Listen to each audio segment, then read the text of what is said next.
விலங்கு அந்த ஆடுகளையோ மாடுகளையோ ஒட்டகங்களையோ அறுத்து பலியிட முடியுமோ அவர்கள் அறுத்து பலியிடலாம். ஒருவருக்கு ஒரு ஆடுதான். ஒரு மாட்டை ஒருவர் முழுவதாக அறுப்பதற்கு அவருக்கு செல்வம் இருந்தால், வசதி இருந்தால் அறுக்கலாம். அல்லது அந்த மாட்டை 7 பேர் பங்கு கொள்ளலாம். ஒட்டகமாக இருந்தால் அவர்களும் அதில் 7 பேர் பங்கு கொள்ளலாம். இப்படி ஒரு ஆட்டை ஒருவர், மாடை 7 பங்காக வைக்கலாம், ஒட்டகத்தை 7 பங்காக வைக்கலாம். அல்லது ஒட்டகம் முழுவதையும் ஒருவர் கொடுக்கலாம், மாடு முழுவதையும் ஒருவர் கொடுக்கலாம்.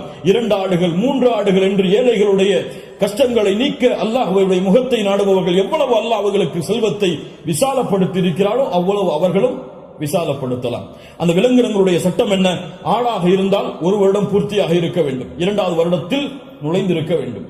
மாடாக இருந்தால் 2 வருடங்கள் பூர்த்தியாக இருக்க வேண்டும், 3வது வருடத்தில் அது நுழைந்திருக்க வேண்டும்.